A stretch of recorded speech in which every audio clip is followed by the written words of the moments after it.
Hello and welcome back to another episode of Screen Tested. I am your host Tyrant, where we take things from movies, TV shows, pop culture, try to create them in the real world and test them one-to-one from the media that they come from. Now in today's episode, we are not doing that. We are going to be testing somewhat of the design of something. Now you're probably wondering, what am I talking about? That is the Halo Energy Sword, or the Halo Type 1 Energy Sword. Now the Halo games were a big part of my youth. Growing up on the original Xbox, on the Xbox 360, Halo was life. It was amazing. How I miss those days. Not the days of being a kid playing Halo, I mean the days of Halo being good. Anyway, yeah, we're going to be taking a look at the Energy Sword. Now, obviously, I shouldn't have to explain what the Energy Sword, especially if you clicked on this video, then you should know what I'm talking about. But if you don't, it's one of the melee weapons that you can use in, most of the Halo games. I don't think you can use it in the first one. I think you get it in the second one, wasn't it? Or the third? Anyway, it's a really cool design. It's basically the Halo version of a lightsaber. Now, there are some caveats to that. It can't get through everything. I don't think it's as strong as a lightsaber, I would say.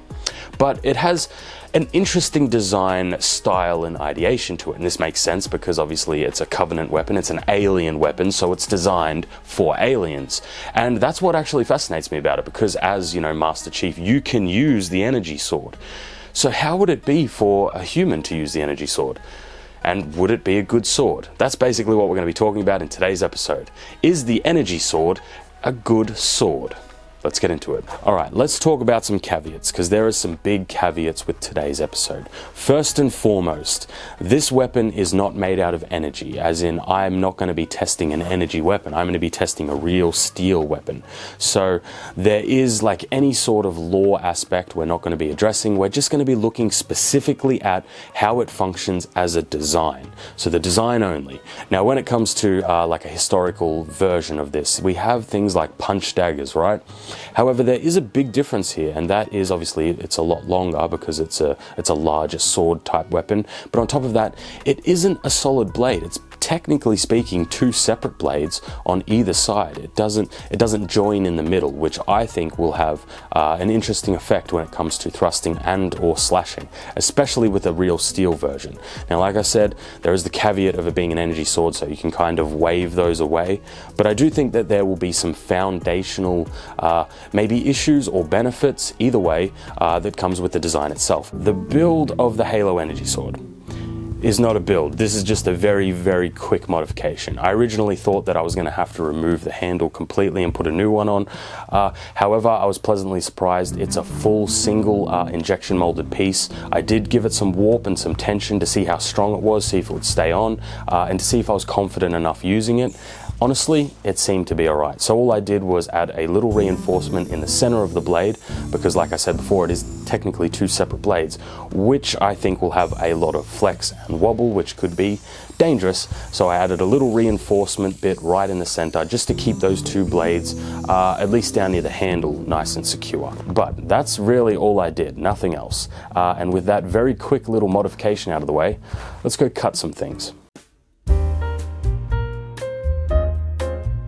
So we are finally ready to do some cutting with our Type 1 Energy Sword from Halo. Obviously we're testing the design, not the energy sword aspect like I mentioned earlier.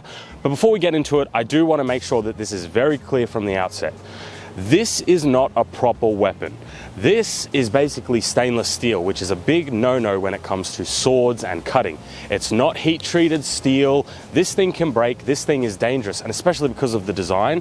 However, I am someone who works with swords on a daily basis. It is my job to test them. It is my job to break them. I know what I'm doing, so I am relatively confident that I will be fine when it comes to this thing. However, there is a slight risk that this thing could break. That is a genuine risk. So I want to make sure it's clear to you guys that you shouldn't do this. If you see one of these online and you want to buy one or something like that, it's most likely just a display piece and nothing else, and it is not for cutting. This is not for cutting. But with that little caveat out of the way, let's get into it. So first things first, how it feels in the hand. Now I'm going to be striking some water bottles first, so this thing should be fine when it comes to the water bottles, but as we move up in mediums, I will be putting on more and more safety equipment. But for water bottles, we're going to be fine. First thing I noticed right on the outset, I hate how this feels in my hand. Now, as we said before, this is designed for an alien. This is designed for the elites. So, sure, but for a human hand, it's quite uncomfortable. I think what I'm gonna do is, instead of splitting my hand in half like that when I hold it, I'm going to only have one finger over. That definitely feels a little bit better to me, personally. All right, let's go for a thrust. All right, how does it feel for another one?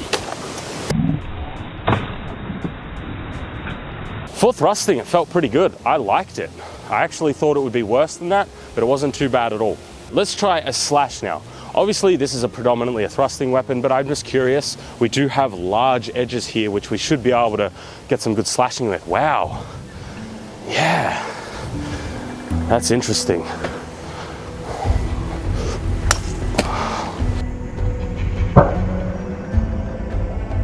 Let's try that again.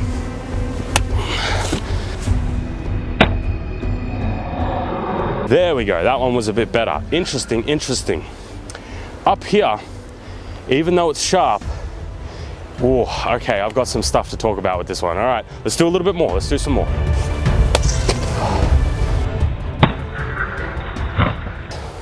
I got my camera, sorry guys. I didn't like that too much. Now the thrusting felt perfectly fine. However, with those slashes, the amount of force that's being generated on the inside of my fingers felt terrible. So what I'm gonna do is I'm gonna chuck on some gloves and see if that's able to mitigate it a little bit. On top of that, there was also an issue using the tips. Felt terrible. I felt a lot of reverb. I felt a lot of, how to describe this? A lot of pressure on my wrist, actually. However, when I moved in a little bit and used it down a bit more on the meat, it actually felt all right. So we're gonna try some pool noodles now, very common cutting medium. I'm gonna wear some gloves to see if it mitigates the pain in the hand, and we'll see what happens.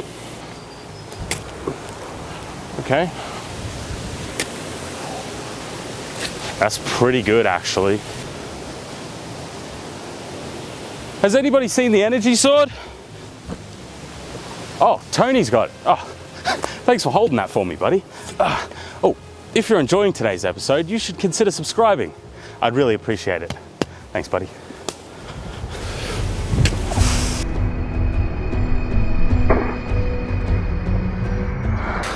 That feels, I kind of like how that feels. That felt very nice. As a cutting weapon,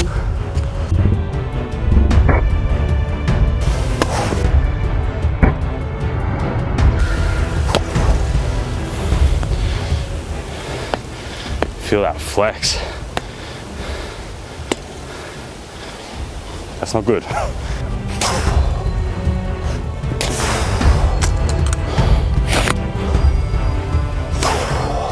It's pretty f***ing good at that.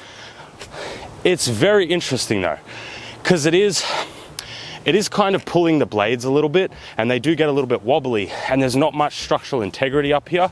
But obviously, the caveat there is, this is not an energy sword, right? We're talking about a real world sword design like this. Having this as a single blade would perform almost exactly the same. In terms of cutting though, this is where it's interesting, because how it feels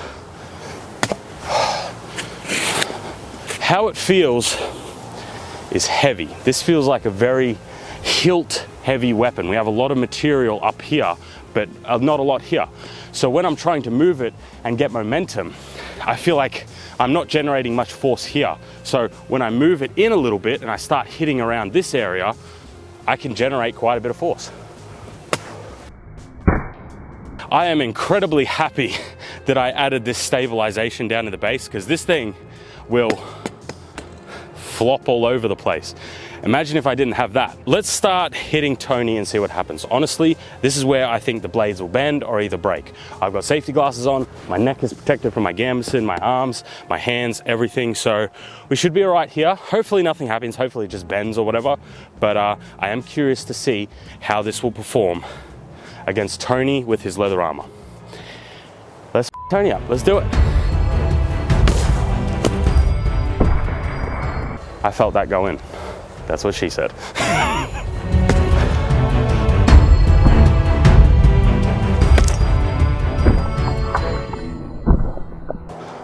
That one was a huge flex. I saw that one. Now what's interesting, and what I was expecting, is the further that we go in, the more it's going to get stuck, because we have this huge gap right down the center of the blade. But honestly, I didn't feel any resistance, like no more resistance than usual. That genuinely just felt like I had run out of kinetic energy more than anything else, which is surprising. I thought it would actually be worse than that. In terms of slashing, I mean, I really don't think this one's gonna do nothing. And you can see, like, yeah, it's really just a thrust-centric weapon. Hey, that worked not too bad. I'm genuinely surprised about that. Huh. All right, for this next section, let's talk about the design of the blade itself and how it feels in the hand, and if I was to, let's say, fight with it. Ooh. How's that feel? It looks terrible. Here I have suffered a catastrophic failure. Thank you, Marcus, for helping me very quickly there. I just wanted to get a general gist of how it felt to actually make contact with something solid with this. It wasn't terrible. Like I said, this is stainless steel. This is not actually for combat, and this is the reason why. Now, obviously, nothing went wrong, so we're okay, but I want to make sure it's very clear. This is why I said don't actually use one of these. They are not made for this. But in terms of how that felt on the hand, this large guard area down near the hand, actually, I felt pretty protected with it. In terms of how it felt to actually hit solid things, to maybe slap a blade out of the way, to parry a blade, it wasn't too bad. I actually thought it would be worse than that, but there is a caveat to that this was not a full non-compliance, obviously, test here. Marcus wasn't trying to kill me, he wasn't trying to swing at me with full aggression, and we were just trying to see how it felt.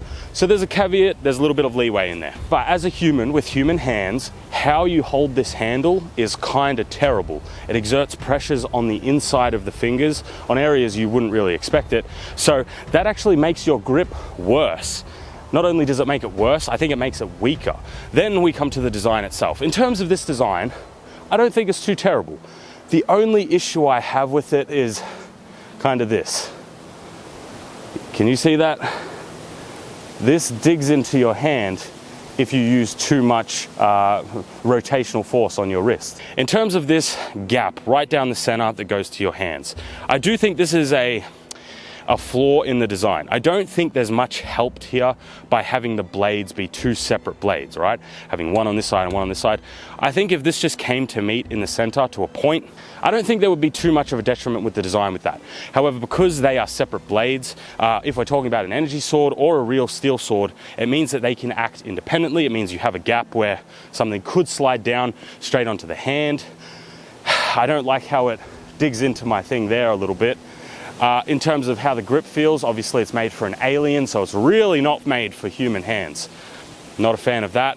It's not a knock against it because there's a law reason, which makes sense, I guess. And you know me, if I say a law reason makes sense, then it's a good law reason.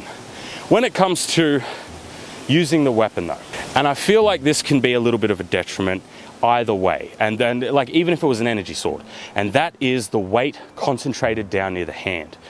Because all of the weight is here, even if it was just a hilt emitting energy blades, the weight is still concentrated here because that's the only part that emits the blades and has the, you know, the batteries or whatever, right?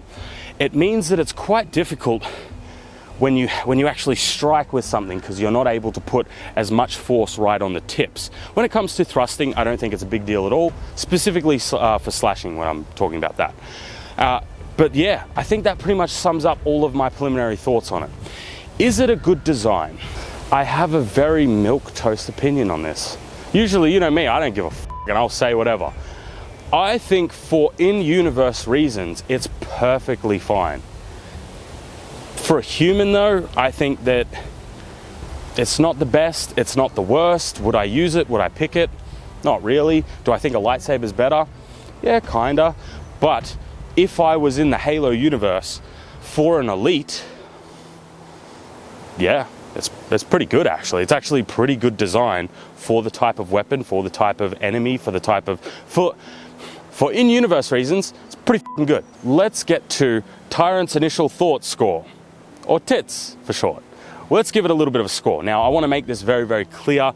This one kind of has an asterisk to it. It's not perfect. And what I'm talking about specifically is it has a functional, real-world design like this with steel made for humans. So all those people in the back who are going to get upset about this because of in-law stuff, rewatch the video so you understand what I'm talking about, because I feel like you've missed the boat a little bit.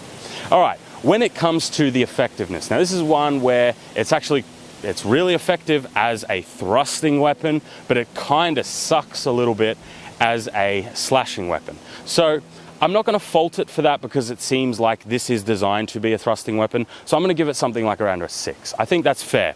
Still effective, still dangerous, still deadly, but it is drawn back because we do have these big long edges here. So this being a slashing weapon should be a given, but it's not really that good at it.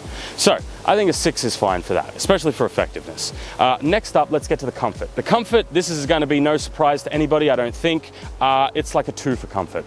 It's really not comfortable at all.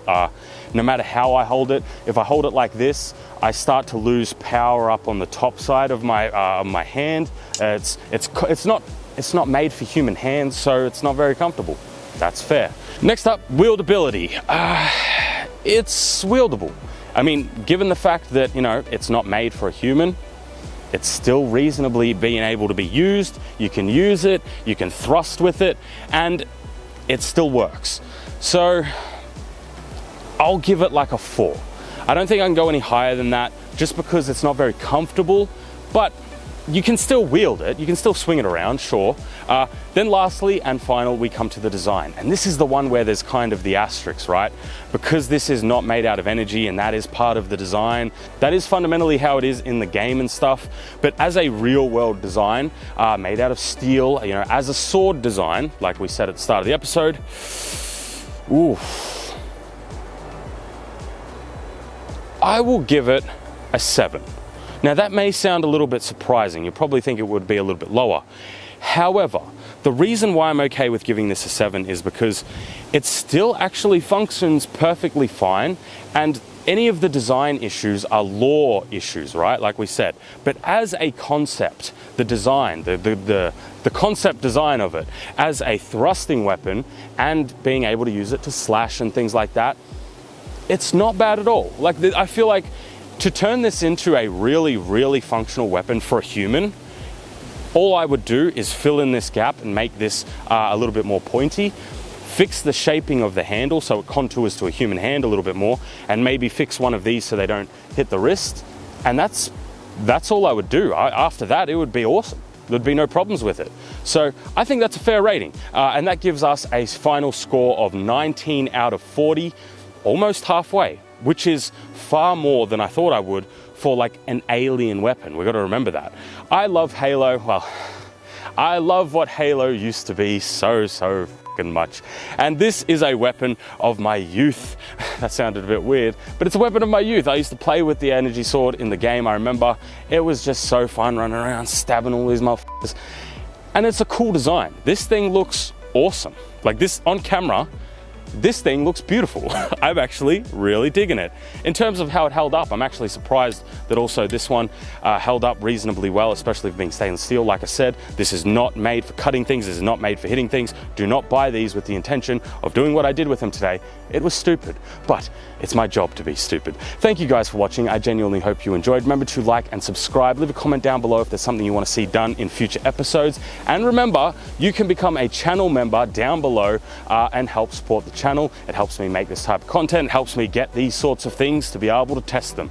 But thanks for watching, guys. And as always, I'll see you in another episode. Have a good one.